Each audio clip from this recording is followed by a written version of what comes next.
Hi, I'm Shomi and I'm here to speak about my final year project.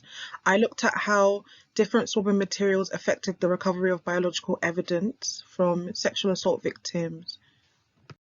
According to the CPS, sexual assault is when a person is coerced or physically forced to engage in sexual activity against their will. The crime survey for England and Wales revealed that 3.1% of women had experienced some form of sexual assault from March 2016 to March 2017. This is equivalent to 510,000 cases. Yet other figures released by them revealed that only 121,000 cases were reported that year. There is a major discrepancy in the number of cases reported and the amount of people that have experienced some form of sexual assault. Several factors could contribute to this discrepancy, such as cases being dropped due to victims being too afraid to come forward with their stories, and the insufficient amount of evidence for a case. To combat this, the main objective of this project was to review factors that affect the recovery of biological evidence. The Faculty of Forensic and Legal Medicine release guidelines twice a year on protocols pertaining to sexual offence cases. This includes evidence recovery from the perpetrator as well as the victims. These guidelines were looked at as well. Also, the aim of this study was to determine if the material of a swab can affect the amount of evidence collected and what material is the most effective for evidence collection. All samples used in the project were obtained from the same individual. This was to prevent any other variables from affecting the dependent variable. In my project, I used 3 different swabbing materials. This included flock-to-nylon, cotton, and foam. Presumptive testing was carried out on the materials before the main experimental. This included the prostate-specific antigen test and the acid phosphatase test.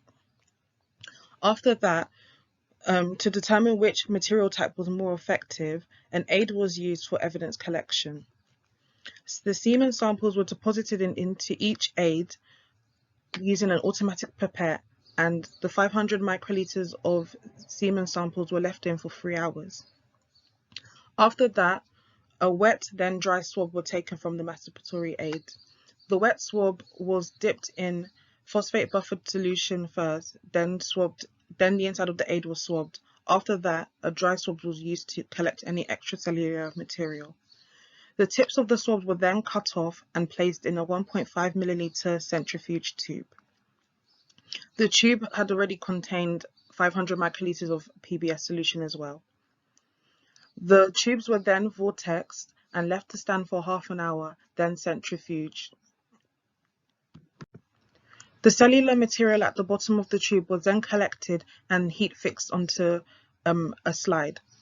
The slides were then stained using hematoxin and eosin dye to give the appearance of pink heads and purple tails. The results obtained show that the flock-to-nylon swabs performed better than the cotton and the foam swabs.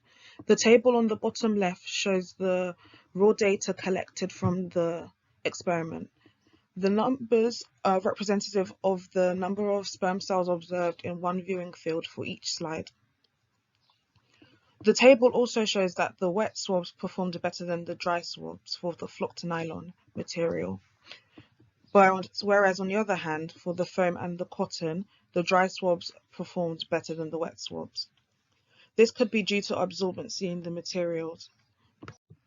The completeness of sperm cells was also observed as well, and it seemed that the flock-to-nylon had more complete sperm cells with the heads and the tails attached compared to the other 2 materials.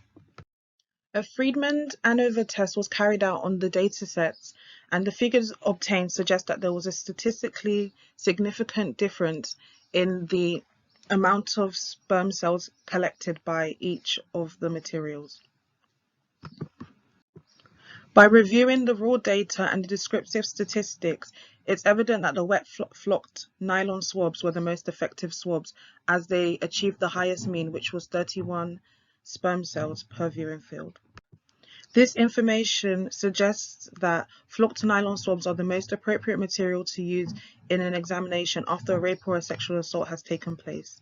The use of these swabs can improve evidence collection in future cases.